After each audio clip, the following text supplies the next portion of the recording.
Hello and welcome to my channel. My name is Kate and today I'll be going over a weekly reading wrap-up. I'm putting that in quotation marks because I started this channel midway into July, so this is actually going to be covering the first half of July. It'll be from July 1st to July 17th, because this month has been very slow for me. I have only finished 2 books in the 17 days so far.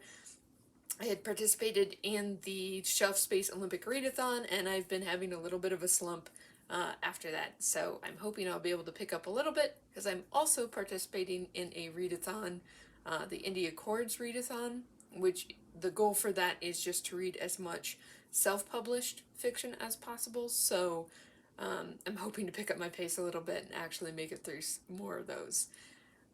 So I'll go ahead and shift right into what I did finish this week. So the first one that I finished is a manga. I am basically a total newbie to manga. The only ones I've read previously is the first volume of Death Note, which I enjoyed but haven't continued with, and the first volume of Ghost in the Shell, which I enjoyed substantially less than the anime. So I ended up finding a list from Book Riot that had basically a bunch of new and upcoming manga to try out for 2021. One of the ones they suggested was And Yet You Are So Sweet by Kujira Anan. I don't normally read a ton of romance-centered manga. In fact, this is the first one I've ever read. I think it fits into the shoujo category. It was absurdly adorable. The premise is kind of ridiculous. It's basically a teenage girl admits that she has a crush on a popular boy. He publicly rejects her and then makes fun of her on social media. And then this poor girl basically ends up, she's kind of works with another popular boy who offers to kind of help her get over this other douchebag. As you would guess from the premise, it's kind of ridiculous, it's tropey, but it's so cute and it's so pretty that I genuinely didn't care. I had so much fun. I think I read it in less than an hour. I don't know that I have anybody I know of to recommend it to because it is so sweet and cute, but it was a very fluffy read and I thoroughly enjoyed it. Great for a slump. The second book that I read is basically on the opposite end of the spectrum from that, and that was The Dark That Dwells by Matt Digman and Ryan Roddy. This is a space opera science fantasy blend. It's super fast paced. I have a full review coming for that, so I won't get super into it. I'll just say that it has elements of Star Wars, Firefly, and Warhammer 40k to me. I know that's a huge sell. I think Leslie, who I originally picked this up because of her recommendation, she described it as almost the same: Star Wars, Firefly, and Battlestar Galactica. So it lives up to the hype for me. I hope it does for anybody else who picks it up, but I'll definitely have a full review for this one. I very much enjoyed this one. So those are the 2 that I finished.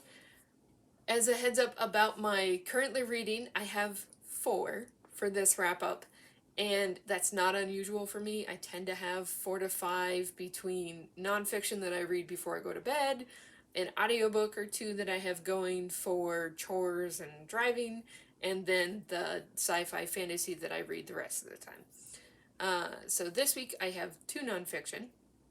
The first one is The Horde by Marie Favreau, and that one is kind of delving into the Mongol Empire, and specifically it covers basically the start of Genghis Khan and then picks up with his sons and tends to focus more on the structure under his sons. And it's fascinating so far. The argument there is basically that the Mongols weren't just rampaging barbarians, they actually had a sophisticated cultural and societal structure that allowed them to last as long as they did. And it's very interesting. I'm about 10% in. It's dense, but I'm definitely enjoying that. The other one I have going is Paperbacks from Hell by Grady Hendrix, and it's very different from the Horde. It is not dense historical nonfiction, but oh god, my hair's driving me crazy. But Paperbacks from Hell basically covers the history of horror fiction. It starts kind of in the 50s and goes up through the 70s and 80s. It's written in a very humorous way with a lot of references to books as they kind of followed these different trends and intertwined with horror movies in the different time periods. I'm about 20% in and thoroughly enjoying that one. Then for the audiobook that I currently have going, that is Lirael by Garth Nix. It is narrated by Tim Curry, who is an absolute blessing. I really enjoyed Sabriel last month, which was also narrated by Tim Curry. He's just this close to over the top. Super fun. I just love that actor. But basically, Lirael picks up a little over a decade after Sabriel left off with new protagonists who are quite a bit younger than in Sabriel. So I'm not completely as sold on the protagonists, but I'm definitely enjoying the narration and I'm enjoying the increase in animal companions. And then I have one sci-fi fantasy that I'm reading right now, which is Orconomics. I've only read the first chapter of that. That one is for buddy read on Gregory LePerch's Discord. It also fits the Indie Accords Readathon because it fits the quest prompt for that. It's a satire that's kind of basically if adventuring guilds turned capitalist, and kind of there's a lot of economic jokes involved in terms of raiding dungeons becoming investment opportunities. It's definitely clearly coming from a place of love for things like D&D and dungeon crawlers. I'm having a blast with it so far. It's less philosophical than authors like Douglas Adams or Terry Pratchett, but just as much fun. So definitely one that I'm hoping I enjoy all the way through.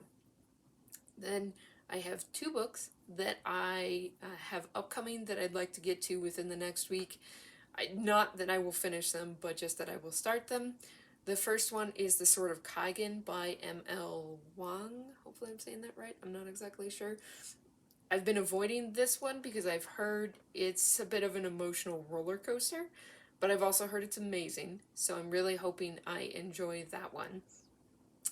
Sword of Kaigen is also going to count for the middle-aged protagonist prompt for the Indie Accords Readathon since it is self-published.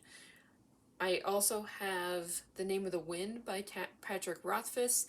I am drowning in buddy reads. This one is also a buddy read for Michael Nips' Discord server. It's the Patreon pick. And that one I have also been avoiding for quite a long time because I don't like starting unfinished series. Nothing against authors like Patrick Rothfuss or George R.R. Martin. I don't have the patience to have an unfinished story, so I'm hoping this one can kind of stand on its own. I don't know how long it's going to be before that series is continued, but I'm hoping I enjoyed as much as a lot of other people do. But, and for that one, I actually have the super pretty version, the 10th anniversary edition, which I really hope I enjoy. I hadn't really planned on buying this, but it has a lot of cool supplementary material at the back. And it's just pretty overall, and I can't resist a pretty book.